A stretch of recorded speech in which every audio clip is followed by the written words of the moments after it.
Oi, pessoal, sejam todos muito bem-vindos a mais um episódio do Podcólogas. O meu nome é Karina, eu sou psicóloga, trabalho com, lógico, comportamento humano, que é a coisa mais linda de se estudar. E hoje a gente vai fazer uma coisa muito especial, uma das coisas que eu mais amo fazer na vida, e eu diria até que tem muitas horas que eu desejaria que eu pudesse parar a vida para fazer só isso, que é pensar, que é refletir, que é tentar responder algumas perguntas. E eu trouxe para vocês um homem que eu admiro demais, extremamente inteligente. Chegou aqui, eu já falei, você sabe que isso é alta habilidade, né? Paulo Teston, seja muito bem-vindo aqui. Muito Karina, obrigada pelo convite, por ter aceitado o meu eu convite, que tá? agradeço, é uma honra estar aqui, te admiro muito como profissional, enfim, como pessoa, então o que eu puder contribuir para o seu podcast, tô aqui para isso. Eu vou te contar que quem me segue, geralmente segue também o meu Instagram. A maior parte, em torno de 80%, 85 mulheres, dos 30 aos 45 anos. Tem Perfeito. mais, tem menos também. E muitas vezes estão aí na academia, sabe? E gostam muito das reflexões. Sim. E aí você me trouxe algumas possibilidades de tema. E aí eu quero te conhecer mais, quero saber sua história. Mas acho que uma das coisas que a gente vai conversar mais hoje é sobre o processo decisório, né? Perfeito. Dentro da filosofia, quem são os filósofos que inspiram para a gente começar a falar sobre processos decisórios? Olha, a gente tem inúmeros, obviamente, dentre os clássicos.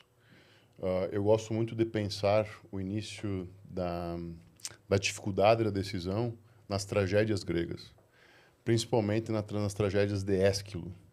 Existe dessas tragédias que se chama Os Sete contra Tebas, Etéocles e Polinices, que são filhos de Édipo, eles assumem o trono do pai e eles resolvem alternar o reinado, Poder. o poder. E, na época, chega a hora de Etéocles devolver para Polinices o trono. E ele simplesmente diz não. É engraçado porque o que acontece? Ele tomou uma decisão. E ele toma essa decisão levando ela no sentido de auto-engano. Então, quando a gente lida uma decisão difícil, é uma decisão difícil, não devolver o trono para o meu irmão. Mas por que eu fiz isso? A gente evita refletir e prefere se auto-enganar. Essa é uma coisa clássica nas decisões difíceis. A gente tem que achar um motivo. E ele diz que os deuses queriam isso, que seria o justo isso. Ele usa a palavra grega endikóteros, que significa aquilo que está indo em direção do justo. Ele usa essa palavra para não devolver o trono para o irmão. Então ele diz, o que seria mais certo do que um irmão contra um irmão confrontando acerca do poder? Para decidir quem irá ficar no poder.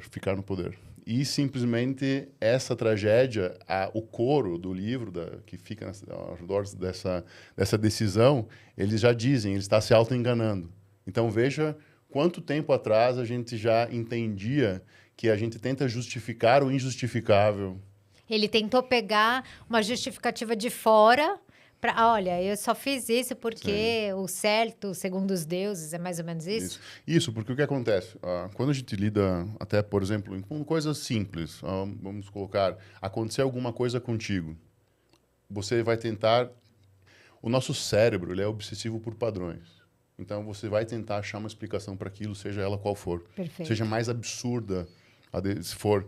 Porque é muito mais fácil decidir, porque alguma coisa tinha que acontecer. Então, quando a gente está diante de uma tragédia, por exemplo, qual a primeira coisa que a gente faz? Quem é o culpado? Caiu um avião, quem é o culpado? O roubo no INSS, quem é o culpado? A gente não pensa no dinheiro, a gente não pensa na dor no primeiro momento, mas a gente quer saber o que ocasionou aquilo, porque assim fica mais fácil digerir. O modo automático do nosso cérebro, ele entende, ele tem que achar um porquê para as coisas, porque viver na incerteza de alguma coisa nos gera muito desconforto. Tem um estudo que foi publicado, eu não lembro o ano, mas é basicamente o seguinte: os voluntários iam tomar choque, um choque. Alguns tinham 50% de chance de tomar choque e outros tinham 100% de certeza de tomar o choque. O grupo que mais sentiu desconforto foi o de 50%. Isso é totalmente ilógico. Como que quem talvez vai tomar um choque fique mais desconfortável que a pessoa que tem certeza que vai tomar um choque? Então, isso significa que nós precisamos ficar confortáveis diante das certezas. O incerto traz um desconforto muito grande. Perfeito. Eu falo muito isso em consultório. Tem momentos da vida que geram mais incertezas, né? Sim. Bom, a morte nem se fala, né? Por isso que ninguém nem pensa, porque parece que não vai acontecer. Mas você sabe que, por exemplo, mulher quando não consegue engravidar, uma das coisas que eu sei que vai, quando ela tá comigo no consultório, vai acontecer, ela tentar achar uma justificativa, porque tem coisas que fogem ao nosso controle. E aí ela fala, vai ver que é a falta de vitamina não sei o quê. Acho que é a falta de não sei o quê. Então, tem que ter um porquê, Sim. porque se tiver o porquê, eu controlo. E tem coisas na vida que não tem nada, a gente não tá no nosso controle. Essa ideia de tentar controlar o acaso, eu gosto muito de uma frase que diz o seguinte: nós não controlamos nada, mas influenciamos tudo. Não há controle diante do acaso. É muito engraçado pensar até na palavra, quando a gente pensa em uma das frases que deu origem à aleatoriedade, alea jactas est. Ele fala no sentido da sorte, do destino estar lançado. Porque eu faço o que eu tenho que fazer, mas eu não tenho controle mais sobre isso. Isso é um debate muito grande nos estoicos também, né? A ideia de você tentar controlar, de você agir no que você pode agir. Então, o que acontece? Quando se fala a respeito da morte, o Robert Nozick, que é um filósofo recente, ele diz que a morte basicamente oblitera o nosso existir, o nosso sentido de existir. Mas a gente tenta e continua e consegue construir sentidos. Porque a gente sempre tem que... Vamos dizer assim, nós estamos lutando contra uma coisa que é certa. Que seria... Que é certa. Só que a gente não sabe o que essa coisa certa traz. A gente não sabe o que ela é, de fato. Então, a gente tenta sempre achar alguma coisa. E nossa história, o Harari fala muito isso no Sapiens também, que é a história de criar narrativas, de criar mitos e tudo mais. Então, é engraçado como nós normalizamos isso. Tem um filme de 1977 chamado Annie Hall. Existe uma cena nesse filme que um personagem, uma criança, ele diz para a mãe dele que ele não quer mais fazer o dever de casa. Mas a mãe fala, mas por que você não quer fazer o dever de casa, filho? E ele diz assim, porque o universo vai acabar daqui a alguns bilhões de anos. Veja, a mãe acha isso um absurdo, acha que o menino está doente, chama o psiquiatra. A plateia sempre riu dessa cena. Só que se a gente para pensar de uma maneira nua e crua, o menino está certo. Ele está brutalmente certo. E isso nos incomoda. A grandeza do universo, a morte, a vida, o sentido da vida é uma das perguntas que a gente mais se faz, com toda certeza. Então, nós tentamos achar subterfúgios ou saídas para isso. E a saída, ela se dá na construção de um sentido e não encontrar um. Você nunca vai se deparar com um sentido, mas você consegue construir um sentido. Olha, vamos lá. Tem muita coisa disso que você falou, né? Então, como eu aproveito o podcast para eu mesma me divertir, se é que é essa palavra diversão, eu vou te fazer uma pergunta, como você já não só estudou muito filosofia, como também viveu a filosofia, né? Quando, na sua opinião, tá? É opinião mesmo. Quando a gente está tentando achar um sentido na vida, não é criar uma narrativa só para dar conta dessa angústia? A gente vive aqui, sei lá, 80 anos, né? E eu já fiz essa pergunta parecida com o desse menino, tá? Tipo, para que aprender isso se daqui 90 anos ninguém aqui do meu lado vai estar vivo? Eu já fiz esses pensamentos várias vezes. Eu olho pro lado e falo, cara, ninguém... Já estive um dia no meio do estádio, olhei e falei, daqui 100 anos não existe ninguém aqui, né? Então, aí isso vem, então por quê? Por que que eu faço isso? Para que eu faço? É uma perda de tempo, tô construindo um império, que esse império não dura nem... Bisneto não sabe nome da bisavó. Para Não. quê? E E tem que aí a pensar. gente cai no nada, assim, né? No limbo total, se a gente entrar nessa. Sim. Aí eu fico pensando, será que a gente cria narrativa para sair desse nada? Diversos pensadores trabalharam isso na história, por óbvio. Eu só faço um adendo na questão do estádio. Eles não vão estar lá e provavelmente não vão ser lembrados. Exato. Então, nem nós. Um dia seremos um retrato na estante e talvez depois Ou nem não. isso. Então, é muito difícil lidar com esse fato. Isso foi um problema, vamos dizer, usar uma palavra cotidiana, foi um problema corriqueiro na filosofia. Então, é por isso que você... Albert Camus chega no absurdismo. É por isso que Nietzsche chega no niilismo e depois no além do homem, que é a saída para o niilismo. Então, cada pensador na história poderia falar de, enfim, Sartre, poderia falar de outros. E nos gregos também, Platão tem a saída para isso, enfim, a Plotino tem a saída para isso, Sêneca também. Mas, trazendo um pouco mais para os hypados, Nietzsche, quando ele encontra o niilismo, ele diz que a saída seria o além do homem. O que é esse além do homem? Basicamente, o além do homem seria aquele que é ponte para outros homens serem melhores. Por isso que ele tem uma frase muito citada que é: não corresponde ao mestre aquele que não passa de um discípulo. Você também tem que ser um mestre, porque você tem que me ultrapassar. Você precisa ser a ponte para outros homens serem melhores. Então, cada sistema filosófico tenta encontrar uma saída para o problema desse, vamos dizer, para não cair no niilismo, nessa negação de tudo, nesse não há motivo para existir. Então, a esperança intrínseca do homem. Nós notamos isso porque se simplesmente não houvesse esperança, não haveria vida. O que é essa esperança? É engraçado porque existem diversas mitologias. Uma delas que é incrível acerca da esperança é a caixa de Pandora. Todos os males do mundo saem da caixa. Pandora abre a caixa, todos os males do mundo saem da caixa. Qual que é a única coisa que fica na caixa? A esperança. Por quê? Ela é um mal? Ou ela não sai da caixa porque ela é boa? Não X, tem. né? Exato. Então, isso é dicotômico.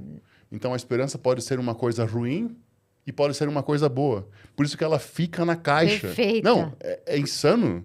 Quando você lê a história e só diz somente uma coisa ficou na caixa, você simplesmente... Tá, mas... E é fato.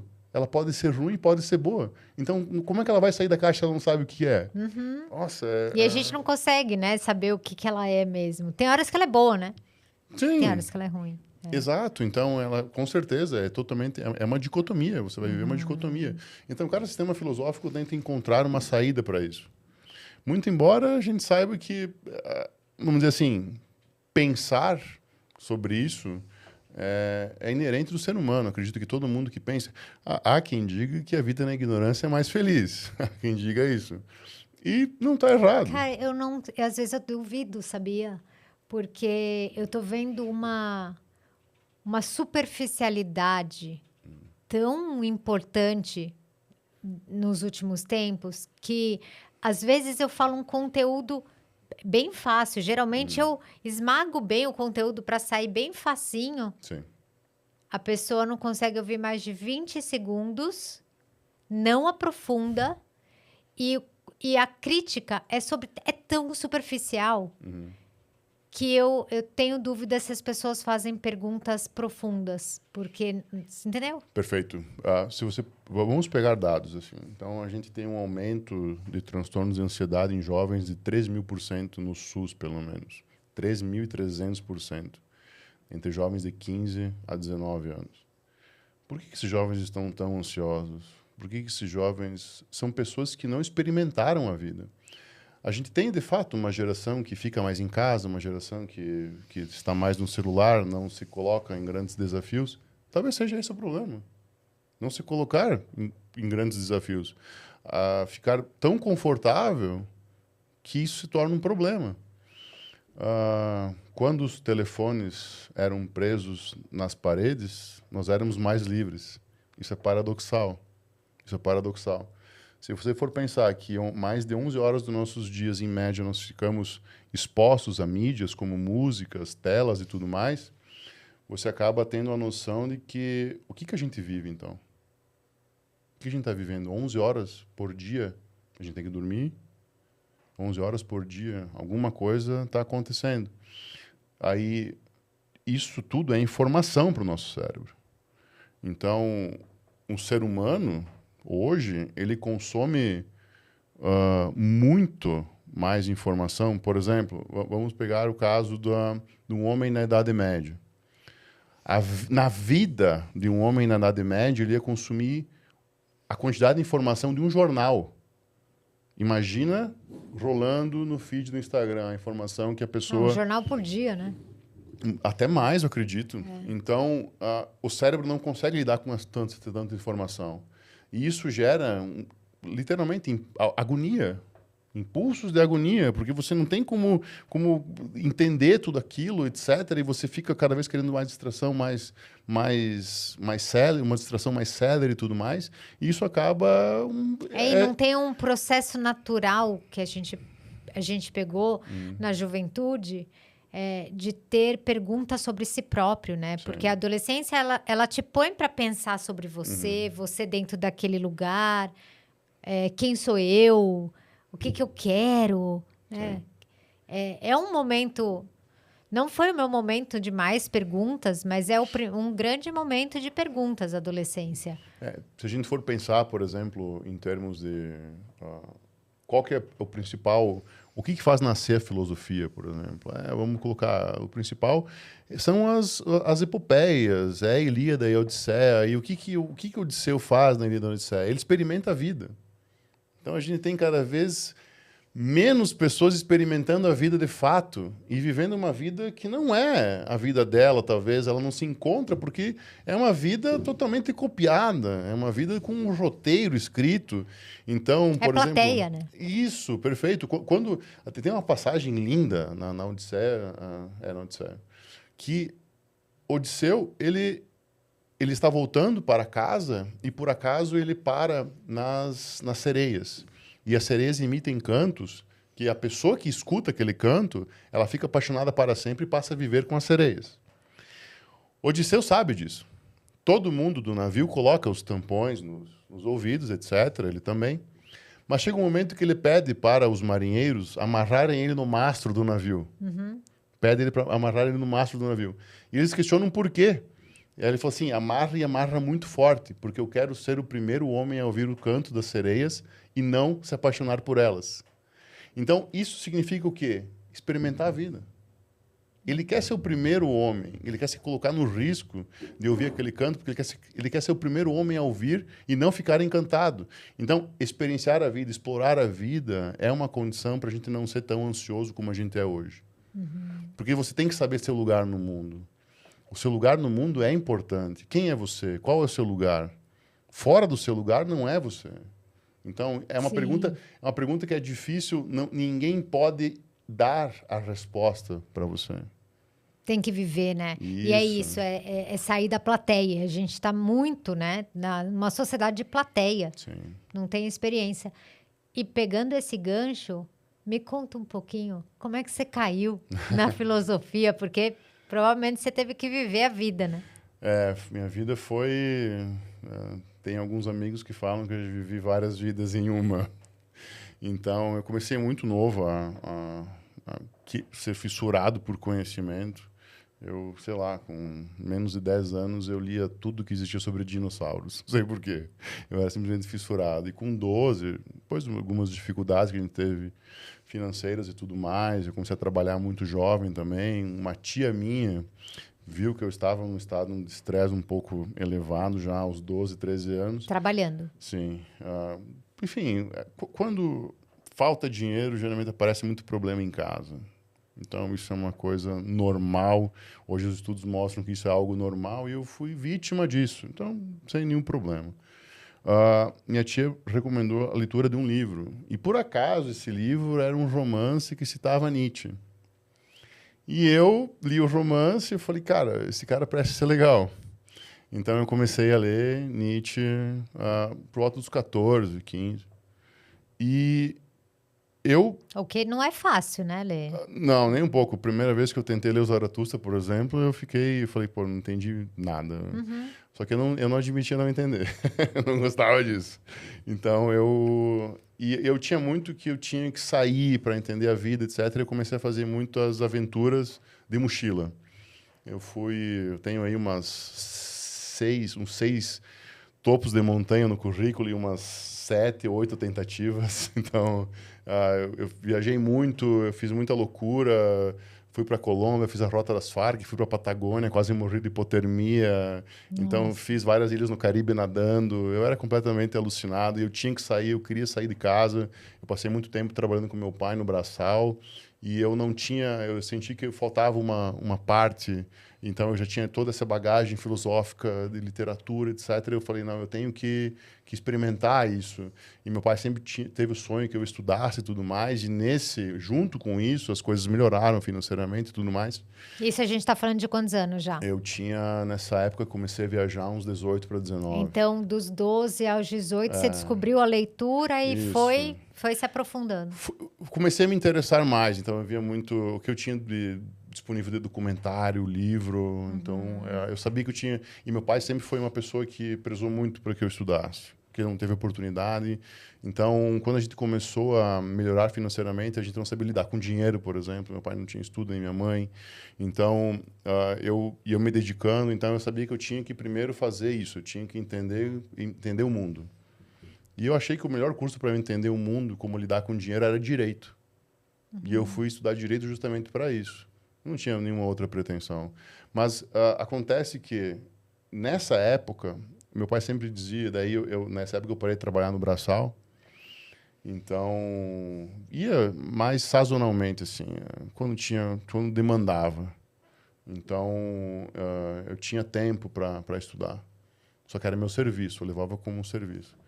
Então, como eu tinha um trabalho reduzido, eu fiquei durante quase uma década da minha vida lendo, em média, 4 livros por semana. Ou eu contava um livro 150 páginas ou 2 artigos científicos. Eu tinha essas metas, eu tinha essa métrica para mim. Então, eu fui da graduação, na graduação eu já emendei o mestrado, no mestrado eu acabei adiantando. Mestrado em quê? Eu fiz era um PPG, era um programa de pós-graduação em Direito Transdisciplinar. Então, eu estudei teoria decisional num programa de Direito. Mas basicamente é construção do sujeito e o problema da subjetividade. Foi isso que eu cheguei. Até a gente pode voltar depois. Tá. Que é muito legal, porque isso foi, para mim, a base do que eu sou hoje. O que isso tinha a ver com o direito? É na mão do juiz, isso? Exato. O processo decisional, como se toma a decisão dentro do direito. A gente não tinha nada dos artigos que se tem hoje acerca, por exemplo, do nível de glicose nos juízes. Enfim, não tinha nada. Rápido e devagar, isso, né? A gente não tinha nada disso. Então, era uma coisa... Era às cegas, assim. Tanto que... Então, vamos fazer a linha já, então, da pesquisa. Então, no mestrado, na época, eu escrevi alguns artigos sobre como o parasita Toxoplasma gondii, ele atuava no cérebro, ou tropismo no corpo ou no cérebro, como ele modulava a dopamina. Era um artigo que saiu na Nature, na época, do Sapolsky. Eu nem sabia quem era o Sapolsky. Você estava no direito ainda. Sim, eu estava no direito. Eu nem sabia quem era o Sapolsky. Eu não sabia quem era o Sapolsky. Caraca. E eu acabei encontrando esse artigo, eu trabalhei em cima desse artigo, eu fiz uma correlação entre decisões reacionárias com a possibilidade da pessoa estar com parasita e por isso que ela está sem o novelty seeking, sem a busca por novidades, mais conservador, etc. Porque tinha decisões que eram umas aberrações, assim. Na época, tinha uma decisão famosa do caso Richardson, que o cara simplesmente execrou, assim, os homoafetivos e tudo mais. Então, eu fiz uma correlação entre as decisões reacionárias e esse artigo do Sapolsky sobre a maleabilidade da percepção do homem face às decisões jurídicas. Tipo assim, se essa pessoa tiver contaminada com... É mais fácil decidir de maneira errada, é mais fácil decidir de maneira reacionária. Você foi o estudo do Sapolsky anterior, né? Pô, não é? Porque ele tem muito disso no estudo dele e no livro Rápido e Devagar, que eu esqueci o nome do Kahneman. Do Kahneman e do Tversky. Isso Esses dois. mesmo. Não, os dois são fantásticos. Então, daí eu fui execrado por isso. Porque eu ia para os congressos apresentar os trabalhos, assim, e daí eu dizia que era melhor os juízes irem para terapia do que estudarem código. Porque daí eles iam entender que quem decide é a subjetividade. A interpretação se dá pela subjetividade e não pelo método interpretativo. Só que o meu programa de pós-graduação, que eu fazia parte, que era do direito, eles advogavam em prol do método interpretativo. Então explica para as pessoas o que é isso. É você pegar, por exemplo, estudar diversas ferramentas que podem coibir a tua subjetividade e fazer você decidir certo. Existem diversas teorias, como a do Teubner, enfim, tem mais analíticas, como a do Dworkin, enfim, são autores mais... Então, autores que achavam que, posso falar que é o juiz? Que o juiz, na hora de decidir, tinha como decidir certo, excluindo a subjetividade. Tem autor que acha que dá para fazer isso. Eles não levavam a subjetividade como problema, na verdade. Eles achavam que a subjetividade era mais uma coisa, que o método conseguia, porque aqui é o certo. Então, acho que se a gente fizer hermenêutica aqui, a ideia da interpretação, assim, a palavra hermenêutica vem de nomos Hermes, né? Quem é Hermes? O cara que vai buscar a mensagem dos deuses. Então, vamos dizer assim, é a pessoa que busca a mensagem nos deuses e coloca na lei, nomos mais Hermes, hermenêutica. Não é necessariamente isso a etimologia, não é literalidade, mas é isso que ela deixa a entender, dá a entender isso. Treine bem que você vai saber chegar numa... Mesmo com a sua subjetividade, você vai ter um jeito certo de decidir. Era mais ou menos isso. Que você vai conseguir decidir certo com base no código, que é uma grande piada. Que é uma grande piada.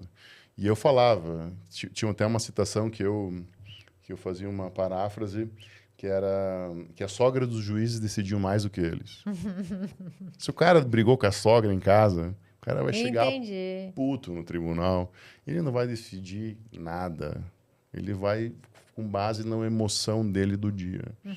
E eu tinha identificado isso. Tanto que um dos autores que eu citei foi... Até também citei o Skinner, do behaviorismo.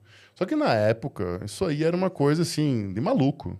Então, um dos professores da minha banca da dissertação, do mestrado, cara, me detonou mesmo. Ele falou, não, isso aqui não tem sentido. Olha o programa que tu tá falando uma coisa totalmente...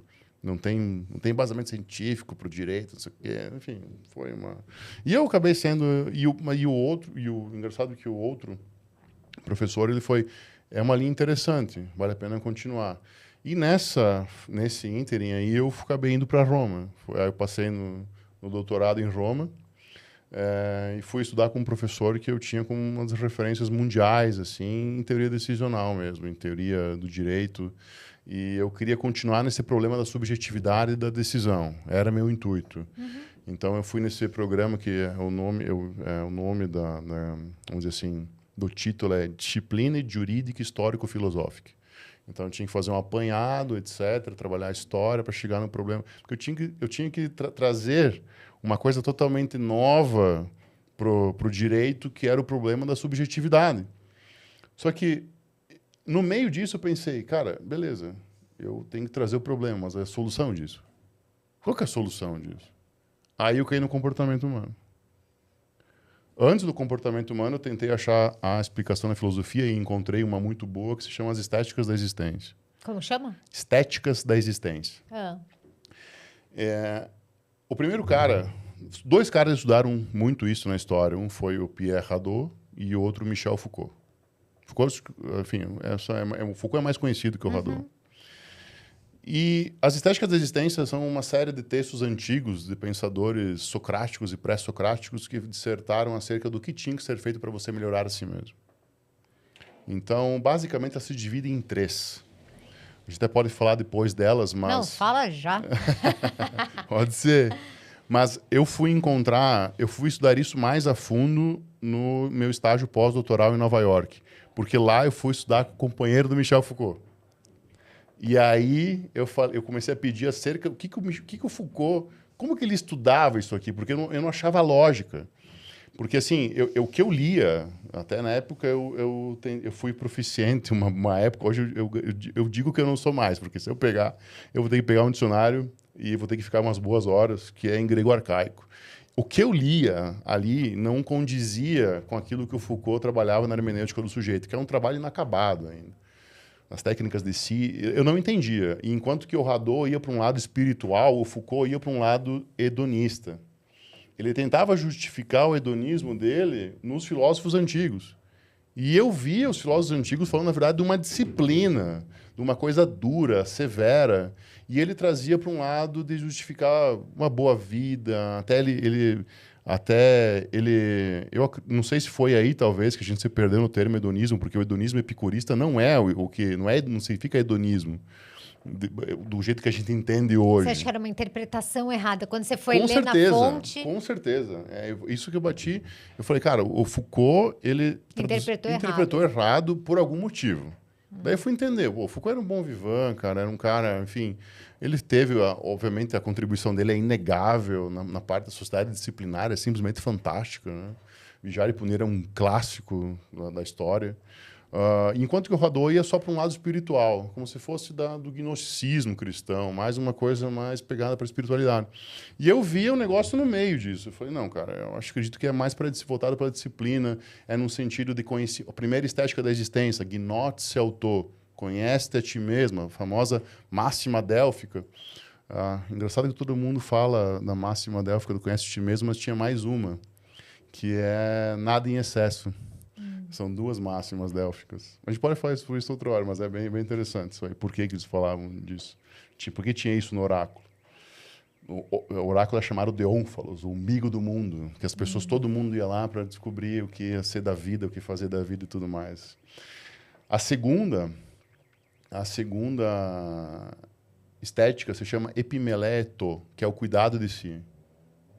Que é o cuidado de si. Então, você tem o conhecimento de si mesmo, cuidado de si. E a terceira estética é teknetobio, que significa a arte de viver. A primeira estética versa a respeito de quem é você. O que você faz no mundo? Enfim, eu preciso responder a pergunta de quem sou eu, para saber o meu lugar no mundo. A segunda estética, o cuidado de si, versa a respeito das coisas que eu preciso fazer para melhorar eu mesmo. Hoje em dia, a gente diria sono, dieta, exercício físico, tudo isso cairia na segunda estética da existência. E a terceira é você passar a tua vida. Você precisa transformar a sua vida em algo que motive as outras pessoas. O seu exemplo. A arte de viver seria, técnica. A arte de viver seria a sua vida ser exemplo para outras pessoas. Então, esse conjunto... Isso tem a ver com o que o Nietzsche falou, que você trouxe lá no começo? O Nietzsche pega dali, porque o Nietzsche foi, na verdade, o Nietzsche começou na filosofia interpretando os gregos. Ele traduzia. Ele traduzia. Tanto que ele tem um livro chamado A Filosofia na Era Trágica dos Gregos, que ele faz algumas sátiras e tudo mais do que ele traduzia. Então, ele era um grandíssimo conhecedor. Inclusive, cara, já escrevi sobre isso. Eu não lembro onde que foi. Foi num capítulo de livro, eu não consigo lembrar. Mas o Nietzsche, ele, de maneira sacana, ele traduz errado uma máxima de Píndaro. A máxima genoi oiose si matou. O Nietzsche traduz, a história traduz, e o Nietzsche reforça a ideia do torna-te aquilo que tu és. Píndaro era um poeta. Torna-te aquilo... E ele dizia que ia contra o conhecimento de si mesmo. E, na verdade, se você for pegar gnose auto, genoi oiose si matou, é muito parecido. Porque é, de fato, parecido. Só que Píndaro era um poeta, enquanto que Sócrates era um filósofo. Então, as duas palavras, na verdade, elas se correlacionam, porque o radical G-N, G-I-N, enfim, ele diz que é um processo. Então, quando a gente fala conhece a ti mesmo antigo, na verdade é uma força de continue conhecendo a você mesmo. Por quê? Porque o conhecimento é um processo. A partir do momento que eu digo... você fala conhece ti mesmo, parece que acabou. Conheceu? Tá ótimo. Exato. Perfeito, Karina, perfeito. Aham. Então, a gente perde essa noção de que o conhecimento é um processo. Você se conhece em processo. Você é uma Karina hoje.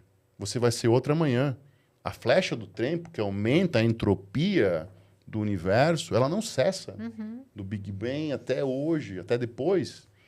Vai ser assim. Você vai ser outra amanhã. É o famoso devir de Heráclito. É a flecha, a arrow of time da física.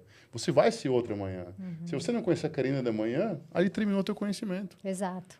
Então, por isso que o radical G-E-N, que inclusive você encontra em palavras como... Por que generation, generazione, geração? Porque esse é radical da ideia de continuidade. É por isso que essa palavra surge. E o Nietzsche, ele saca de maneira... Para brincar, ele coloca... Teve os motivos dele, obviamente, mas é uma coisa mais técnica. Teria que ser mais no gerúndio, né? Teria que ser alguma... Perfeito. A vida é gerúndio. Ando, endo, indo. Não cessa. O Emily Dickinson tem uma frase linda. O que é a vida senão infinitos agoras? E é um não cessar de agoras. Então, isso para quem tem a graça de conseguir ficar no agora, né? Porque eu acho que essa frase mudaria muito para a sociedade hoje, seria a vida é um excesso... Como é que é a frase certa que você falou? Agnóios se matou? Qual? Não, essa que você falou, a vida é o infinito agora, né? Foi isso que você falou? Sim, a vida é feita de infinitos agora. Exato. O ansioso fala, a vida é feita de infinitos daqui a pouco, amanhã, no futuro, né? Pode ser. Não Perfeito, perfeito. A cabeça tá lá, ou ali, né? O grande inimigo da vida é aquele que te tira do momento que você está hoje. O que é a ansiedade, se não viver um momento que não é o presente? Exato. A ansiedade é viver um momento que não é o presente, que talvez nem chegue a acontecer. Uma das teorias da mente mais aceitas hoje se chama de Bayesian Brain. A Bayesian Brain, ela diz que o nosso cérebro é uma máquina de predição. Porque era importante entender que se o arbusto está se mexendo, pode ser um predador. Então, quem interpretou isso, quem antecipou isso, não foi comido. Sobreviveu. Então, o nosso cérebro ele é essa máquina de fazer interpretações do futuro. Só que nisso, nós nos perdemos. Porque não somos mais caçadores-coletores. Mas o nosso cérebro é de um caçador-coletor.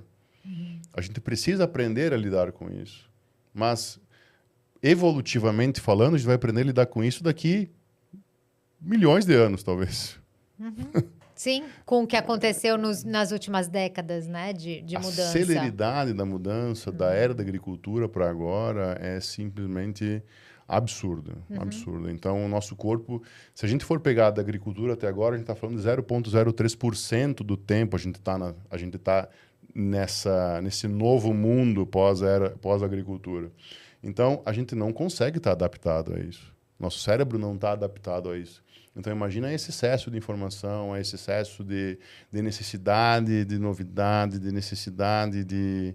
Enfim, vamos dizer assim, nós criamos problemas que nós não sabemos lidar.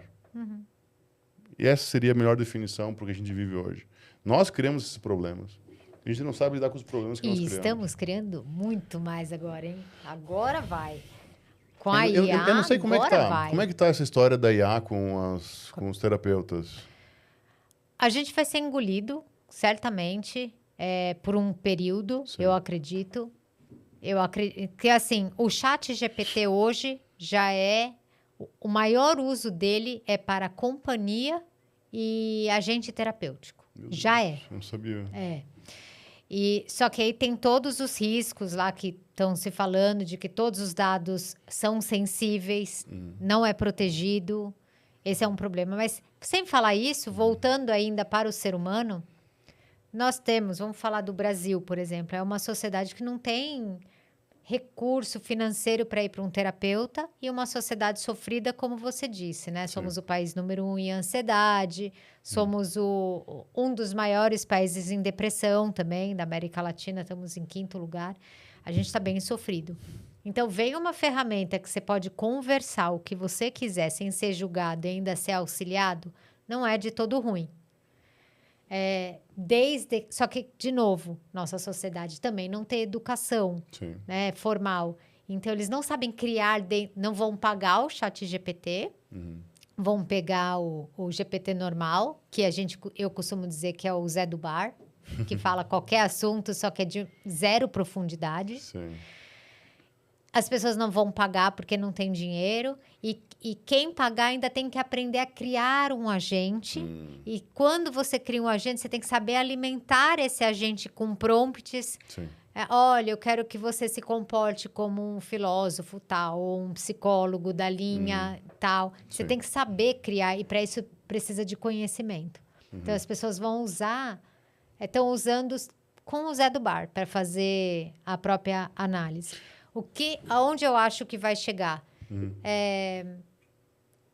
A gente não sabe no meio do caminho que tipo de sofrimento que isso vai ter, o uso que não é bem orientado, não consigo dizer. Mas olhando para um cenário ruim, as pessoas vão ficar mais ainda restritas em casa.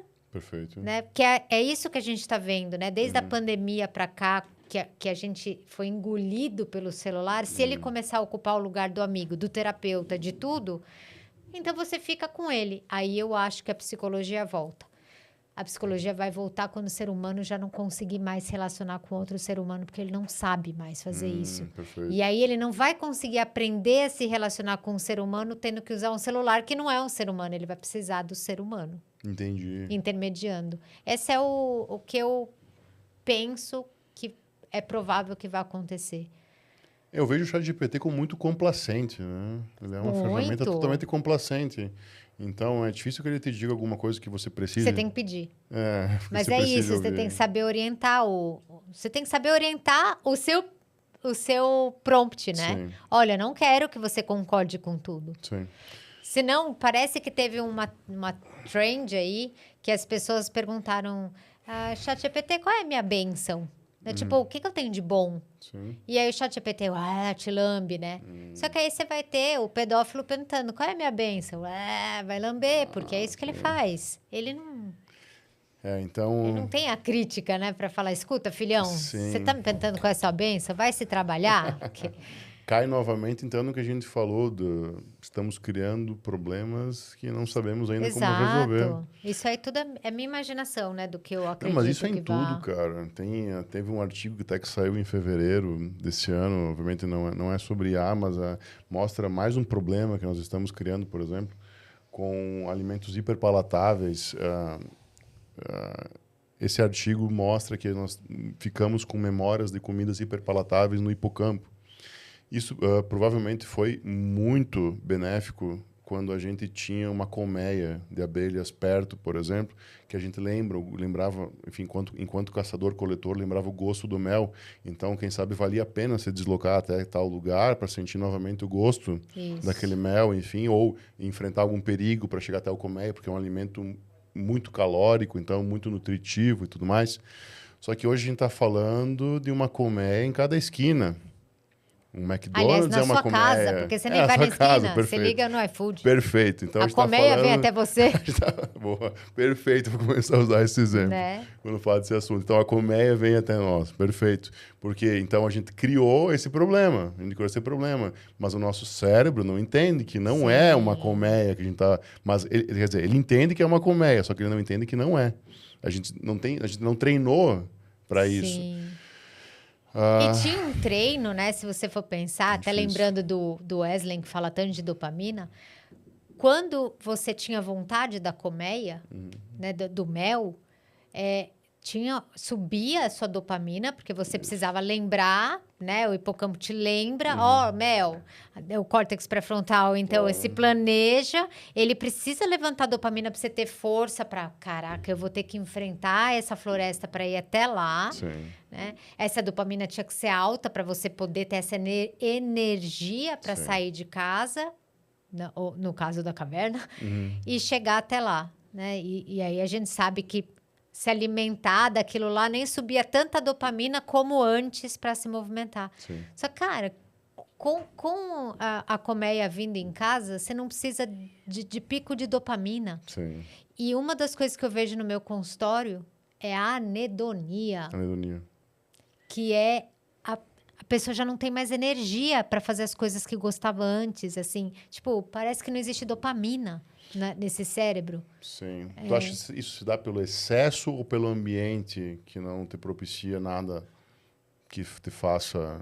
Ou é o excesso já de Eu dopamina? acho que são as duas coisas, né? duas. Eu acho que existe o estresse crônico, Sim. que desestabiliza toda a neuroquímica, certamente. E a gente pega paciente que depois de um estresse crônico entra em anedonia. Ah, ok.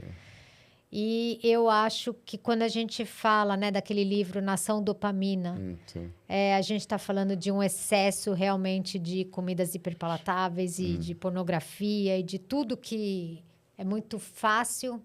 E aí a gente entra num desequilíbrio também dopaminérgico, enfim, né? Sim. Eu acho que porque, assim, eu fico pensando... Agora eu pensei numa hipótese aqui por conta dos estudos mesmo, que é difícil a gente fazer, para a gente estudar comportamento humano, a gente tem que fazer uma diferença entre nomotético e ideográfico, né? Quando a gente fala ideográfico, é relativo a um indivíduo. Então, ide, indivíduo, gráfico, vem da palavra latina completude, a completude de um indivíduo. Então, quando eu analiso um indivíduo, eu não consigo analisar bem, ainda mais parte de comportamento, porque ele pode ser assim porque ele virou a esquina, sei lá, quando era na infância ele virou uma esquina diferente e a vida dele levou ele para isso aí. Vamos colocar assim. Obviamente que a gente só pensa nos grandes acontecimentos, mas os pequenos acontecimentos, a gente pode falar sobre isso depois, mas é fantástico. E quando a gente fala em nomotético, é basicamente aquilo que os estudos sobre comportamento dizem. Então, nomotético é nomos mais teses, tese de lei, se aplica a todo mundo. Então, quando você vai fazer um estudo sobre comportamento, você pega todo mundo. Então, aí você faz o estudo. E, de fato, a gente vê que as coisas estão muito homogêneas, as populações são homogeneizadas. Então, você pega assim, o que eu quero dizer, você pega assim, se alguns indivíduos antes influenciavam o ambiente, hoje você tem muitos indivíduos sendo do mesmo modo. Porque, eu viajando agora, né? Se nós formos pregar, por exemplo, agora vou meio longe. Se a gente for pegar como a América foi, como que o ser humano migrou para a América, a gente tem algumas, o gene DRD4 apresenta um polimorfismo, que é um polimorfismo de repetição em tandem, de número variável, de 2 até 11, se não me engano. Então, quanto o alelo de 7 repetições, por exemplo, vai ter mais dopamina que o alelo de 2, vai fazer você ter mais dopamina que o alelo de 2. E uma das hipóteses da pessoa migrar, ou seja, é fantástico. Isso, é fantástico. Então, uma das hipóteses é você... as pessoas que foram para a América, por meio da ponte da Beringia, no último máximo glacial, cerca de 20 mil anos atrás, eles eram uma população que tinha mais alelo de 7R. Esse alelo contaminou o ambiente e fez eles terem o novel seeking, a busca por novidades. Então, eles falam assim, não, vamos para lá ver o que tem. Porque se tem uma população com menos dopamina, então eles iam permanecer lá. Deixa eu ficar por aqui mesmo. Então, veja, parece que... O que eu quero dizer? Parece que o ambiente, a gente está cada vez mais homogeneizado. Então, isso parece potencializar os problemas. Porque se todo mundo... Se existe tanto problema de transtorno de ansiedade ou de anedonia, é possível que tenha mais ainda porque estamos muito parecidos. Pode ser. A gente não tem mais um equilíbrio. A gente faz as mesmas coisas, né? A gente não tem mais um equilíbrio. Se for pegar, por exemplo, ciclo de presa-predador, né, nos ecossistemas, é um jogo de equilíbrio. Então, quando esse sistema não colapsa, justamente por conta dessa variabilidade. Então, hoje a gente não tem variabilidade. Todo mundo parece igual. Todo mundo quer a bênção, como tu falou agora, dessa trend. Cada dia tem uma trend diferente e tem a um trend morango. É diferente, mas todo mundo fazendo igual, comendo Exato. a mesma coisa. Isso, aí tem o morango, aí tem não sei... Então, assim, é um mundo homogêneo. O Deleuze, um filósofo francês, que eu não gosto muito, mas eu já estudei ele bastante, porque para falar mal a gente tem que estudar, eu sempre falo isso. Então, eu já li muito, ele tem um conceito interessante sobre essa homogeneização que se chama rostificação. Todo mundo é com o mesmo rosto. Isso vai fazer com que o diferente um dia seja notado como um cara diferente. E o diferente hoje apanha, né? Hoje o diferente Então, você não se enquadra naquilo... Ou é endeusado, né? Tanto faz também. Perfeito, perfeito. Então, vamos dizer assim, esse processo de rostificação torna todo mundo igual. E isso é um problema porque... Nossa, e ele é de que ano? O Deleuze é 60, década de 60. 68 ele já O que estava acontecendo naquela época para ele já estar falando sobre isso, né?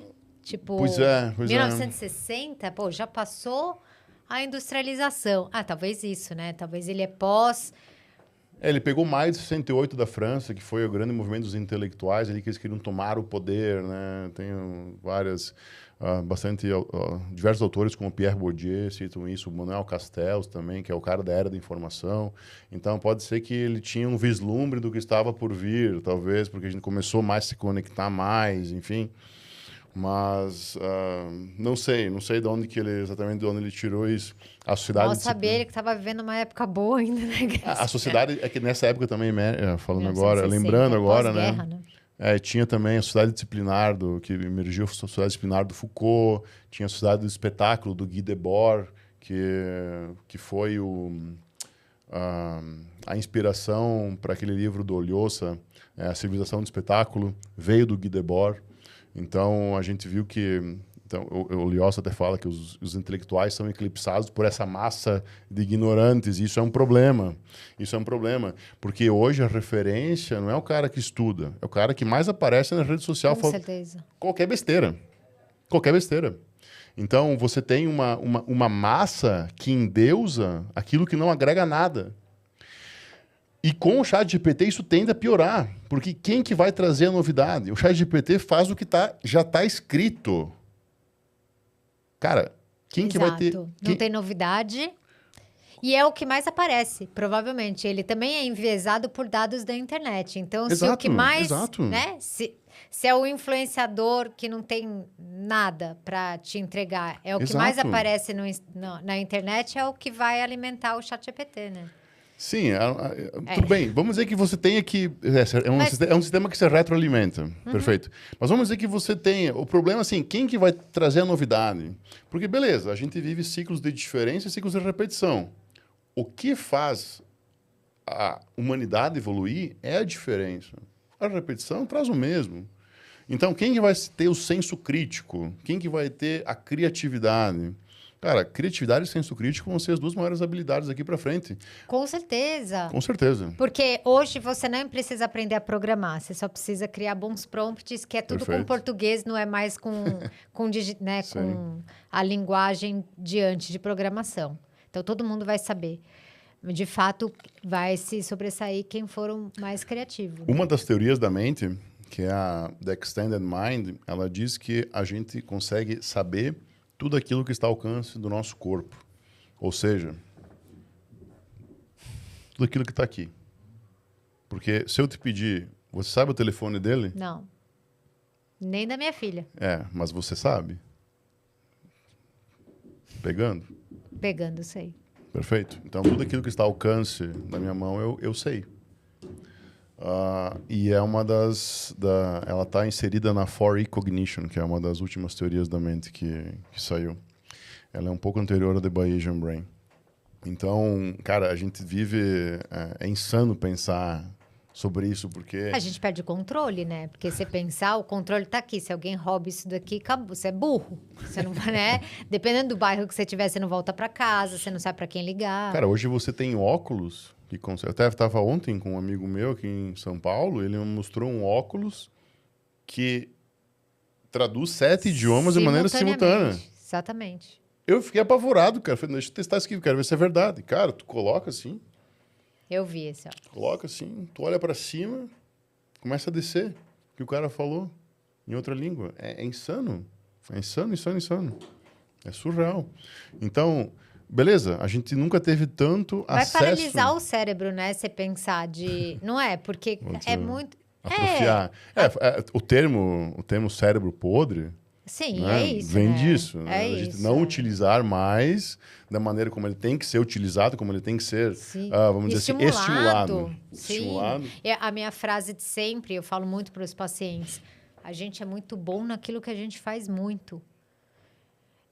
Em tudo a gente se torna muito bom se você fizer muito. Você fica melhor leitor se você ler, melhor criativo se você, né, investir nisso. Você joga melhor tênis se você investir nisso. Perfeito. E se você não usar o seu cérebro, você vai ficar muito bom em não usar seu Perfeito. cérebro, né? E não... Perfeito. Então, é Porque assustador. a gente faz, cara, a gente tem uma... Eu gosto de explicar sobre a outra teoria da mente, que é a Embodied Cognition, que é a cognição corporificada, porque a gente tem a figura de que a culpa é do cérebro, vamos dizer assim.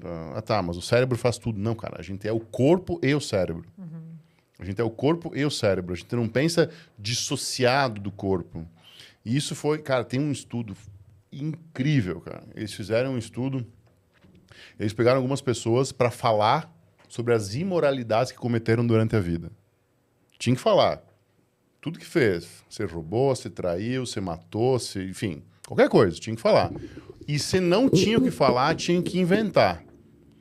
As pessoas que mais falaram, mais tempo e mais coisas, assim, imorais, elas tinham maior propensão a, num jogo de forca, escolher palavras que davam noção de higiene. Por exemplo, era wish, a pessoa pensava wash.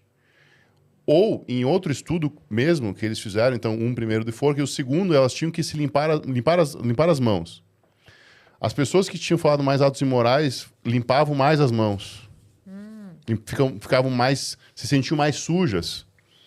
E também teve o outro que eles, nesse mesmo sentido, tinham que escolher um brinde no final, um lápis ou lenço antisséptico. Lenço antisséptico. As pessoas que falavam imoralidades aceitavam mais lenços antissépticos. Não é incomum pacientes, por exemplo, que sofreram abuso, desenvolverem toque de limpeza. Perfeito. Perfeito. Porque, enfim, isso é toda enfim...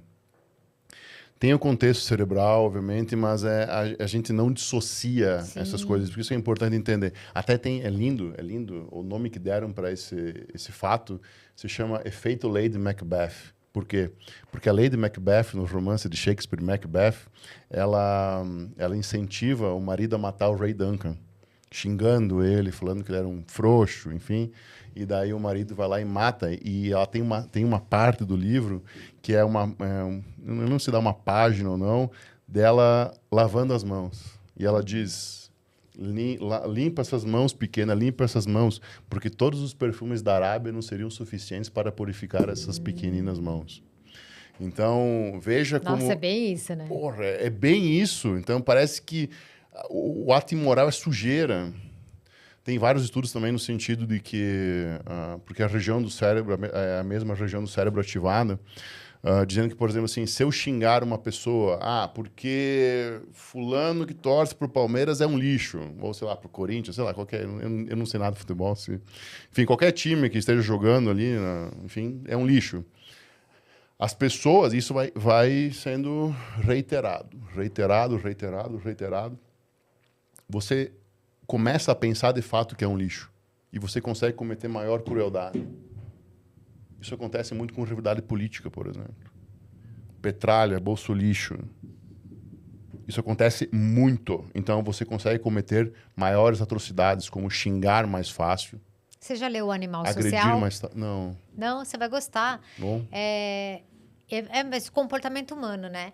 E tem várias pesquisas lá. E uma das pesquisas, por exemplo, é se você em casa tiver uma arma na parede, enfeite, você já tem um efeito no seu comportamento mais agressivo. Sério? Que loucura. Então, eu não lembro, são algumas pesquisas, mas eles só colocavam uma arma no lugar, assim, só da pessoa olhar a arma, o resultado no comportamento dela já era mais agressivo. É muito complexo o comportamento humano, né? É muito difícil. Por isso que hoje a minha pesquisa ela se dá em direção da ciência da complexidade, ou a ciência da complexidade. São coisas muito distintas, é teoria do caos, comportamento humano, porque, cara, a gente é imbricado naquilo que a gente vive. Cara, nós somos aquilo que nós vivemos. Você não é aquilo que você pensa que você fez, você é aquilo que você viveu. Sei lá, Édipo tem sua jornada repleta de amor e ódio. Você tem Alice com a curiosidade insaciável. Você tem Emma Bovary com as tragédias das conexões humanas. O autodidata da náusea de Sartre sendo totalmente doido por conhecimento. E nós? Qual que é a nossa jornada? Personagens reais como nós ou fictícios como eles para se constituir enquanto sujeito, enquanto processo de subjetivação, eles tiveram jornadas. Qual que é a sua? Eu sempre costumo perguntar isso para quem vem falar comigo e é novo, porque está perdido na vida. Falei, cara, qual que é a tua jornada para você me dizer que você está perdido? Já experienciou a vida? Já tentou ouvir o canto da sereia, como Odisseu? Já tentou fazer qualquer coisa, se colocar numa situação de desconforto para entender quem é você, até qual que é o teu limite? Tem. Eu talvez não seja... Não é para todo mundo isso, óbvio, mas tem diversos estudos sobre ciência do desconforto que eles vão todos na direção de que nós estamos mais ansiosos e depressivos porque não exploramos nossos limites físicos e mentais. Acredito. Faz sentido. Faz sentido, porque nossas vidas são cada vez mais estéreis. São cada vez mais... A nossa vida é cada vez mais protegida. É a vida de evitação. É a evitação do desconforto. E o que acontece? Nosso cérebro ele foi feito para lidar com problemas. Tá, mas se eu não tenho um problema, o que eu faço? Eu invento um. Eu crio um. Na minha cabeça. Então, eu colocar isso aqui... Se você é uma pessoa que nunca entendeu o que é um problema, pode ser o maior problema que você vai enfrentar hoje. Pode ser. Eu não acho que é aí que tem que pôr Não, aqui. não, pelo amor de Deus, o que ele está fazendo? Meu Deus, tu adivinha que hoje o convidado foi no podcast e colocou a garrafa de água na frente, amor. Sabe? Então você acaba inventando o problema. Porque você não tem noção e dimensão de um real problema. Exato. Você não sabe o que é não conseguir lidar. Aliás, tem... eu nem vou saber a palavra em inglês que eu li esses dias, mas tem um livro que fala de ruminação, A Voz na Sua Cabeça, do Ethan Kross, e ele diz que, em algumas pesquisas, mostra que quando você tem uma dimensão, quando você se depara com a insignificância que você é, e nessas horas você precisa estar admirando uma constelação, você precisa estar fazendo alguma coisa grandiosa, você está em cima de uma montanha, né, que você olha você olha de uma outra dimensão, já está provado que isso diminui ruminação. Ruminação nada mais é do que o problema que você está criando na sua cabeça. É sobre isso, né? A gente não tem mais dimensão do problema. Tudo é muito grande. No consultório, não é raro de alguém chegar até mim, por exemplo, e tá muito mal e falar, preciso de ajuda, e aí, de repente, é um luto. Okay. Entendeu? Então, essa semana mesmo, eu atendi uma pessoa dizendo assim, tô quase morrendo. Aí, o que tá acontecendo? Faz 15 dias que terminou um namoro. É assim mesmo. Você ama muito a pessoa 15 dias. É isso aí. Tipo, não vai aliviar, não é tarja preta, não é. Passe, vai lá. Vai descobrir o que você pode fazer nesse tempo, né? Esses pontos de inflexão da vida são endoscopias.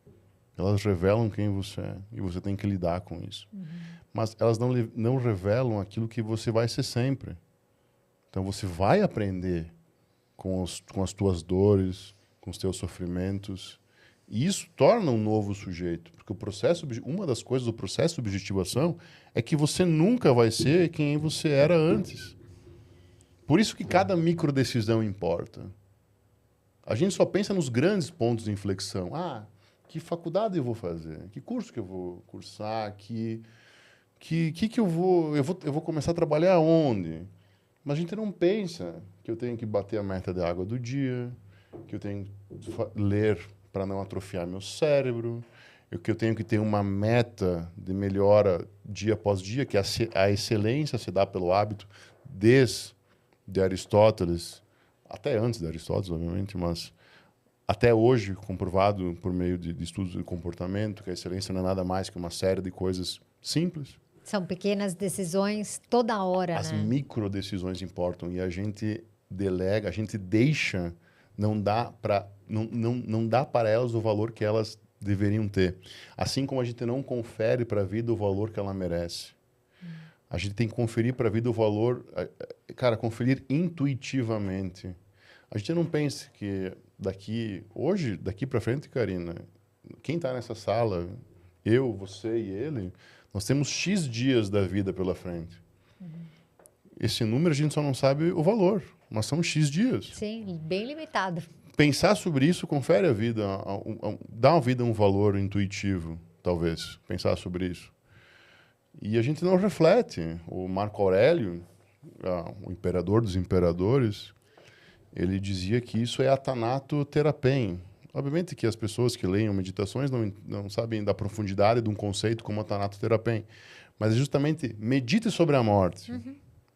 Entenda o que é, significa não estar vivo. Tu tem certeza que tu vai ficar 30 minutos vendo Reels ou TikTok, ou tu não vai querer entender como é que funciona o universo, cara. Tu não vai querer entender como é que funciona, sei lá, uma célula. Tu não vai querer entender que 2 bilhões de anos atrás, a célula de uma bactéria entrou em simbiose com uma célula eucarótica primordial e deu origem à primeira célula com mitocôndria que faz você estar aqui hoje. Porra! Como que você não quer isso? Você prefere ficar no TikTok do que entender uma coisa dessa? Você vai morrer, porra! Sabe? Então... E antes fosse meia hora, né? Que a Exato. pergunta que eu fiz esses dias lá, eu falei, abre agora o seu tempo de uso. Em média tá 5 horas e meia, cara. 5 horas e meia da sua Nossa, vida. muita coisa. 5 horas e meia, vamos pôr que a pessoa, você tá em casa, você usa 6, tá? 6, 2, 8, 24. É um quarto da sua vida, provável que você vai passar numa vida limitada. Porque se ela não fosse limitada, essas micro-escolhas poderiam estar cheias de lixo. Mas não é o caso, né? Você sabe, Tesson, que eu fiz para os meus pacientes, né? Eu falo, vai ser meio dolorido, você não vai gostar muito não, mas a gente precisa fazer. Eu fiz quadradinhos, que hoje a gente está no online, então facilita, eu abro lá, né, compartilho tela. Eu desenhei nossos meses de vida em quadradinho. Nossa, Eu coloquei 90 anos... Coloquei um número bom, 90 anos, dividi em blocos de 5 anos. Então, na primeira fileira você tem 30 anos, na segunda vai para 60 e na outra 90. Eu pinto, quantos anos você tem? Eu pinto os meses, aí você vê pintadinho. Muito bom exercício. Sabe por quê? Muito bom. Porque, cara, um mês passa assim. Sim. E aí você precisa olhar para aquilo para decidir como é que você vai fazer o seu mês, porque é isso, cara. Quando eu pintei os meus, eu tô quase terminando a segunda barrinha. Fantástico. Eu tenho 3 barrinhas só, cara. Sim. 3 bloquinhos. Depois eu já tô na terceira idade. Nossa, muito pesado, muito bom. Não é? Então, você divide a vida em 3, sabendo que o último já é terceira idade. A primeira já passou, porque já foi sua infância. Então, você tá lá no finalzinho da primeira. Isso é pra... Opa! Ai, eu não sei. Trazer de volta para o real. Agora. Porque a gente não consegue lidar com o problema, a gente tem uma ilusão de permanência. Isso eu sempre digo. Eu já disse isso no podcast esses dias, acho que foi. A gente tem essa ilusão de permanência, porque o nosso cérebro pensa que se eu tô aqui e vou estar aqui. Não, você não vai estar aqui. Então, reconciliar a vida com o real, os estoicos diriam. Colocar a vida de volta à realidade. O que é a vida? É a impermanência. Tem um livro muito bom, de 2022, que o nome é Impermanence. Não tem em português. E nesse livro ele fala como as diversas civilizações e como tudo se dá com base na impermanência. Até movimentos mais absurdos de sociologia, como o alcoolismo é uma coisa impermanente que vai fluindo e não é uma coisa local. E como tudo... ele olha para a impermanência de uma maneira global, dizendo que até a primeira poetisa da história, que se chama Enreduana, filha de Sagão da Cádia, 2250 anos antes de Cristo, ela escreveu um poema, foi a primeira mulher que a gente tem notícia que escreveu alguma coisa e assinou. Enreduana significa adorno da lua. Ela escreveu e o que versava sobre o poema dela? O medo da impermanência. Olha como máximo. isso acompanha, cara. Olha como isso acompanha. Porque uma coisa é você não pensar, mas pensar na impermanência, como inúmeros pensadores, Nagarjuna, um pensador do budismo Mahayana, que desenvolveu a Sunyata, ele dizia que é a impermanência a regra. São as 3 leis, né, do budismo, é a impermanência, a insatisfatoriedade. Existem diversas correntes. Não sei né? qual é essa Tem daí. o Theravada, o Mahayana e o tibetano. Então, as 4 nobres verdades do budismo, uma delas é incrível, que é dukkha. A vida é dukkha. Ele fala que a vida é sofrimento. Essa é a primeira grande verdade do budismo. Então, você tem a satisfação, que é a ideia dos desejos, e a impermanência. Isso. Então, vamos lá. A gente tem o sofrimento como base da vida. É difícil, mas, ao mesmo tempo, eu tenho o pôr do sol com meu filho. Eu tenho... E eu vivo o pôr do sol com meu filho. Sabe? Então, que valor a gente está dando para o momento? Que valor a gente está dando para o momento? Sim. Quase nenhum. Imagina a gente que mora em São Paulo. Eu já não sei. Né? Eu Você confesso. aí pode ser que não. Mas, cara, foi a primeira coisa que a gente falou aqui, né? É uma coisa que me pega muito. Todo final de semana eu saio de São Paulo. Sério? Vai pro interior? Sim, para poder ver verde, para poder ver cavalo, para poder ver passarinho, borboleta de novo. Né? Sabe que tem muito artigo sobre isso, sobre coisas que se você ver, nem que seja paisagens verdes, você diminui a ansiedade. Sim, baixa cortisol em 15 minutos. É absurdo. Se você andar numa rua arborizada, 15 minutos você volta com baixo cortisol. Não, é incrível. Então, assim, um pouquinho que a gente precisa, né? Cara, então, eu sempre digo que a vida é simples, mas não é fácil. Eu falo que ser feliz dá trabalho. Perfeito. É isso aí. É isso aí, cara. Só que a gente parece que está se esquivando disso. Cada vez mais a gente está se esquivando disso. Porque parece que a gente quer viver uma vida que não é a nossa. A gente se deixa influenciar cada vez mais por influenciadores que não são bons. Isso contamina nosso ambiente. Nosso ambiente digital é um ambiente. Talvez um ambiente que a gente tem mais contato hoje. Quem você segue? Que conteúdo você pega na internet? Do que você se alimenta, né? Do que você se alimenta, perfeito. Eu tenho consumido cada vez menos Instagram, mas eu tenho consumido cada vez coisas mais de qualidade na internet. Sim. Eu falo que o ChatGPT parece ser um estagiário muito bom. Porque, bicho, ele me acha os artigos que eu, às vezes, esqueço. Ele é estagiário super bom. Se ele for usado para te ajudar, ele é maravilhoso. Então, eu acho fantástico isso. Eu tô na era da informação. Cara, antes, eu tinha que pesquisar muito para achar um artigo que eu queria. Eu tinha que pegar as revistas quando tinha. Cara, eu tenho metade dos meus artigos escritos, pelo menos metade, é em revista física, cara. E eu não sou tão velho assim, mas foi em revista física. É insano pensar isso. Então, a gente nunca mais vai ver uma revista física na frente, não talvez. Vai. Muito embora eu goste de livro físico. Não, eu adoro. Acabei de pegar um Kindle, depois de anos brigando, só porque tem livro pesado pra cama, né? Tem. E também eu tenho que ligar a abajur, enche o saco de quem dorme do lado, né? Justo. Mas eu adoro grifar. O meu negócio é grifar, anotar. Eu também. Livro que fica limpo não é pra mim. Eu só vou rabiscando. Mas aí eu vou complementar isso que você falou, né? As pessoas estão... Quem vocês estão seguindo, né? Vocês estão seguindo coisa boa? Eu tenho uma preocupação, de verdade, que eu não sei nem se as pessoas sabem nomear o que é bom. Eu acho que já perdeu até... Entendeu a superficialidade?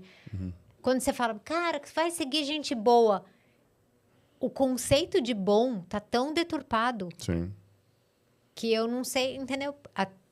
Perfeito. Então, se a gente for perguntar o que é bom, por exemplo, vai remeter, obviamente, aos gregos. O que é bom? Cara, Exato. bom é o que faz eu ter virtude, por exemplo. O que é Exatamente. virtude? É o agir da melhor modo possível. Se for pegar o início da ideia de excelência, por exemplo, é o início de fazer o meu melhor. É o famoso diálogo nos fragmentos que tem um diálogo de Diomedes. Na guerra, pedem para ele quem você é. Eu sou Diomedes, o que você vai fazer?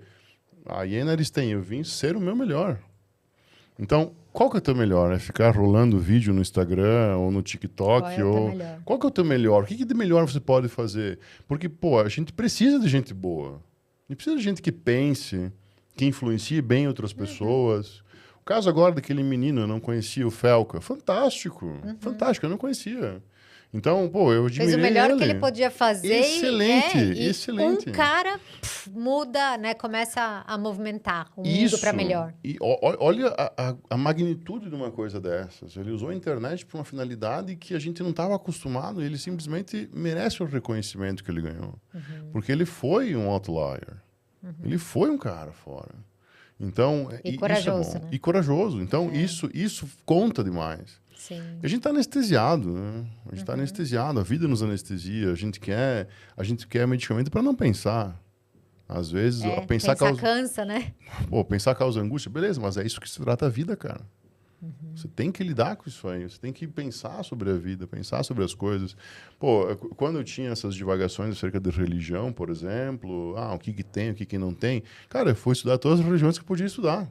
Confucionismo, fé Bahá'í, li o Mahabharata do cabo a rabo, li os Vedas dos Upanishads, enfim, fui atrás, porque é isso que eu posso fazer. Eu não admitia, eu fui um cara que foi expulso da catequese, sei lá, eu era pré-adolescente, fui expulso da catequese, porque questionava demais. Eu falei, mas tá, quem disse isso? Eu preciso ler. Eu li a Bíblia, eu tentei aprender hebraico para ler a primeira parte da Bíblia, pelo menos. Eu li a primeira com um livro de hebraico do lado para tentar entender o que queria dizer aquilo. Mas você é fora da curva, né? Mas é angústia, porque eu tinha angústia. Sim. Então eu queria entender as coisas. E é difícil não entender. É difícil não entender. Mas é bom, né? É uma angústia boa, vai? Porque depois a gente... É uma angústia boa, só que é uma dúvida que permanece. Ah, sim. É uma dúvida que permanece. Ela não eu não vou não sanar a minha dúvida. Exato. Porque... Você fala Cessando a primeira dúvida, até surge mais 3, né? Tem um pensador budista que ele fala uma frase que é linda, cara. Ele diz que a busca é a eterna e última realidade de um homem. A busca. Se você para de buscar é porque você morreu. E aí a esperança é negativa na caixa de Pandora. Nossa, a esperança negativa da caixa de Pandora é linda, mas o que ela é? Ela é boa ou é ruim? Essa é, pra mim... Se parar de buscar, é o lado ruim da esperança, né, cara? Se parou de buscar, por quê, né? Se eu não tivesse esperança, por exemplo, muita gente me pergunta, tá, mas tu acredita no quê? Eu falei, cara, pra mim, até o ateu é um crente. Porque ele crê na não existência. Porque ele não sabe, porra. Então não fala, assim como o crente. Então, pra mim, não tem diferença. Tu fala o quê? Cara, se eu não tivesse esperança de melhora do mundo, de alguma coisa, eu não teria tido um filho. Eu não teria colocado um filho no mundo. E eu pensei muito antes de colocar um filho no mundo, porque eu me sentia responsável por isso. Eu quero que ele cresça para tentar resolver os problemas que eu não consegui. E eu viajei, e eu escalei montanha, e eu fiz trekking pesado, e eu tentei ver o que tinha, e eu li, eu estudei, e eu não sei. Mas eu sei a dimensão da minha ignorância, essa que é a beleza.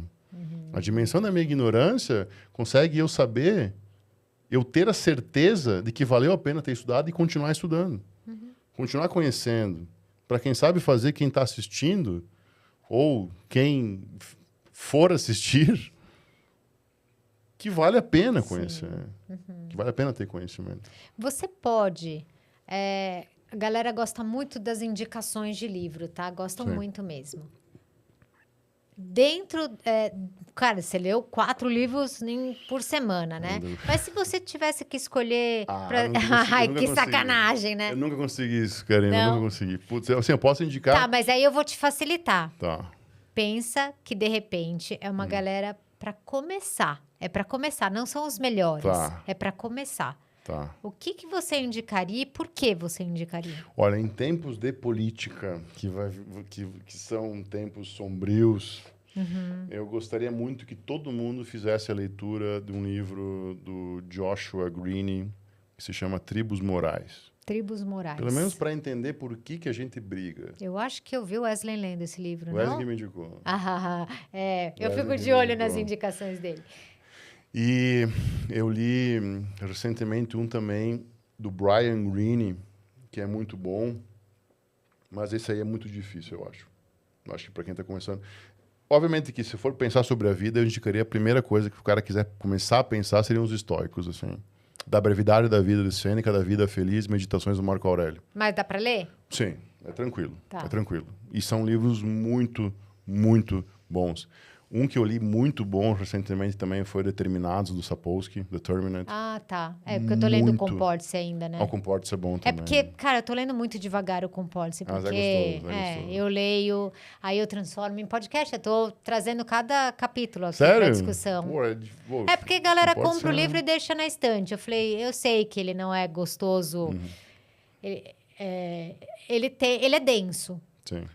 Você pode ler assim, mas aí não vai fixar. E aí eu falei, quer saber, eu vou fazer um podcast dele. Então, Pá, eu li um também muito bom essas últimas semanas. Cara, foi foi esses livros que eu tô falando.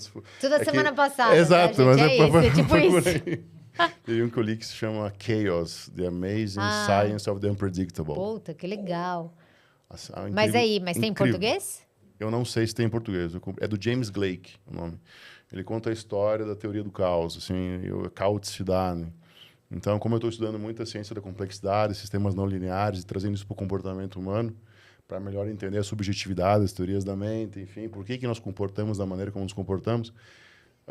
Essa, pra mim, é a pergunta que vem depois qual o sentido da vida é essa? Por que nós nos comportamos do jeito que comportamos? Isso Olha, aí, eu sou apaixonada por essa pergunta. O Sapolsky dá um chute nisso, mas ele diz, claro que não é para ele, porque ele já fez o trabalho dele e, obviamente, ele é um gênio. Mas ele deixa claro que o caminho é pela ciência da complexidade. É por aí. Não tem outro caminho. A gente tem que entender sistemas não lineares, a gente tem que entender... Ele já fala da ciência da complexidade. Perfeito, ele já fala. Ele tem, no Determinados mesmo, ele fala da complexidade emergente, ele fala da teoria do caos e dos sistemas não lineares. Ah, beleza. Eu fractais, já sei qual é meu próximo livro. Então. Fractais. Então, ele dá o start nisso. Ele diz assim, ó, o caminho é por aqui. Agora se vira aí, porque eu tô saindo fora. Exato. É justamente isso que ele faz, cara. Ele trabalha em Stanford, nas disciplinas que estão gravadas no YouTube, ele trabalha também, não de maneira tão aprofundada como no Comportes, como no Determinados. Então, o caminho é esse. E é fantástico. E só de curiosidade, por que chama determinados? O que ele está falando? Ele do que determina ele o advoga comportamento? contra a ideia de livre-arbítrio. Ah, bom. Cara, só para você saber, eu acabei perguntando o que eu queria aqui, mas eu ia perguntar se você acredita em livre-arbítrio. Bah, é difícil. É um podcast só para isso. Então, né? a última pergunta do livre-arbítrio é... eu tenho um podcast amanhã, inclusive, com um professor do ITA, um doutor do ITA, acerca de teoria do caos. E nós vamos entrar no assunto que leva para o último ponto acerca do livre-arbítrio, que é a indeterminação no campo subatômico, que é onde o Sapolsky diz que, aqui não é assim, tu escolhe. Então, dependendo da interpretação que você pega na parte subatômica, na mecânica quântica, você tem a interpretação de Copenhague, que é a tradicional, você tem a Roveliana e tem a Bominiana. É muito complicado. Eu não vou... Não vai dar. É uma loucura. Mas, basicamente, existem duas possibilidades. Ou é indeterminado, e com indeterminado a gente quer dizer aleatório, ou é determinado probabilístico, que significa o seguinte: nós somos determinados, mas nós temos probabilidade de agir, mas mesmo assim nós não temos livre-arbítrio. Eu tô mais pra essa daí mesmo. Cara, o determinismo probabilístico, ele é tentador. Assim, olhando Eu não a acho teoria... que é totalmente aleatório. A gente consegue olhar, você acompanha uma pessoa, você fala, grande chance dela fazer isso aí. Então, assim, a nível macroscópico, eu acho que é totalmente determinado probabilístico. A pessoa tem um range de probabilidades, então ela atua ao redor dessas probabilidades. A gente chama isso de atrator estranho na ciência da complexidade. É muito massa. Então ela nunca vai fazer um comportamento igual ao outro, até porque O universo não deixa. Sim. Sempre está mudando, né? A flecha do tempo está acontecendo. Então, o atrator estranho é você sempre vai... Você nunca vai poder não agir conforme aquilo que você é. Você não pode bater asa e sair voando porque tu não tem asa, pô. Então, você sempre vai ter um comportamento ao redor daquilo É limitado, né, o seu comportamento. É muito vasto, mas é cada limitado. passinho para frente já veio um contexto diferente, uma coisa diferente, então muda. O Sapolsky ele usa uma frase, eu não sei por que ele não cita o autor, mas enfim, a frase é do Parmênides. Ele deixa essa frase destacada, assim, num capítulo, ele diz, nada vem do nada. Ex nihilo nihil fit. Ex nihilo nihil fit. É atribuída a Parmênides. E, pô, tá lá. Tá lá. Assim, uma coisa puxa a outra, cara. Sim. Uma coisa puxa a outra. O teu comportamento nunca vai ser um comportamento do nada. Então ele fala, beleza, é hormonal, é ambiental, é, sei lá, o que tu quiser. Contextual, Sei lá, qualquer coisa. É tudo Mas isso ao mesmo tempo. A origem do comporte é esse, né? Sim. Que aconteceu um ano, não sei o quê, né? Você nasceu quando no Big Bang. Ele fala que sempre uma tartaruga embaixo da outra, ele usa no determinate. Uma tartaruga embaixo da outra. Então, o pontapé que ele dá é justamente em prol da ciência da complexidade. E ele acredita que, enfim, o futuro do comportamento é nesse sentido, porque você não consegue... O comportamento não é um sistema reducionista.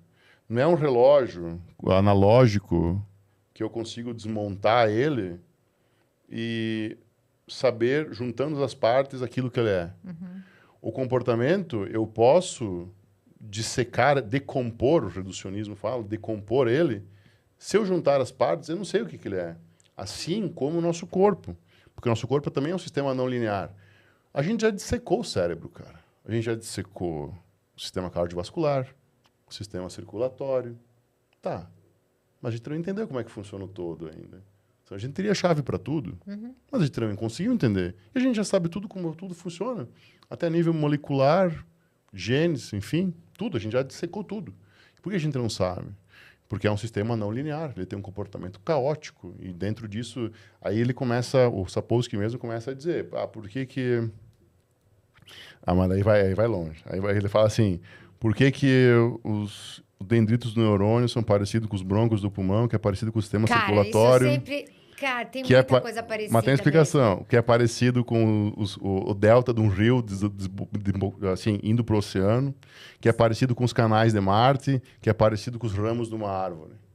E com inúmeras outras coisas. Nossa, meu, que legal! Cara, Isso é porque às vezes eu olho uma fruta, olho uma planta, você olha, meu, parece vaso sanguíneo isso aqui, né? Tem que procurar cerca de... O primeiro passo é conjunto de Mandelbrot, é o nome. E daí você vai cair em fractais. Aí você vai entender o que é uma dinâmica fractal, e como isso foi desenvolvido na matemática, aí você vai começar a entender dentro do contexto que a gente vive o que é um fractal.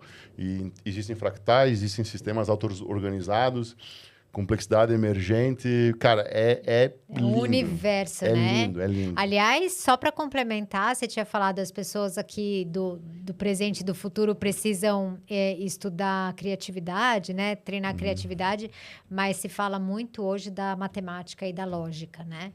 Assim, o mundo futuro vai estar mais na mão de quem souber matemática e lógica. Pô, e tu tem o ChatGPT, pô. Aprende lá. É fácil. Não, é muito mais fácil do que você aprender por conta, ou até mesmo, eu acredito que até em sala de aula seja mais difícil do que você ir dissecando as equações. Mas, enfim, isso Bom, alheio, cenas né? do próximo capítulo, então. Cara, um prazer enorme. Não foi nada isso aqui no tempo que eu gostaria de passar. Você é um universo à parte. Eu agradeço muito, Karina. Você é uma pessoa incrível. Eu gosto muito do modo carinhoso como você trata as pessoas. É simplesmente fantástico. Que delícia. Obrigada. É acolhedor. E isso falta muito. Essa coisa de você realmente ouvir, de você realmente estar presente. Isso é uma coisa que é cada vez mais difícil de se ver. E você traz isso muito bem. Ai, que delícia. Fico muito feliz. E fico muito honrada de você ter vindo aqui. Cara, brilha. Porque muita gente precisa te ouvir. De verdade mesmo, sabe? Chega a ser emocionante porque... De novo, né? Você vê que eu tô incomodada com essa história da superficialidade. Então, poder sentar e ter alguém, assim, que abre um universo inteiro. E você fala, não, pausa que no próximo podcast vai ser ele de novo. Mas não dá, né? Que a vida anda para frente, ele precisa ir para os caminhos dele. Muito obrigada, viu? Eu que agradeço. Gente, muito obrigada por estar aqui. Deixa, lógico, a sua curtida e o seu comentário para que esse mundo tenha conversas mais profundas, mais reflexivas. Faça a sua parte para que alguém possa ouvir esse podcast e brincar de novo, de olhar para a própria mente e poder fazer aquela pergunta que é uma das primeiras perguntas que a gente faz na vida. Por quê? Né? Que está faltando na nossa vida a gente perguntar o porquê e querer buscar a resposta. Muito obrigada por estar aqui até agora. Até mais.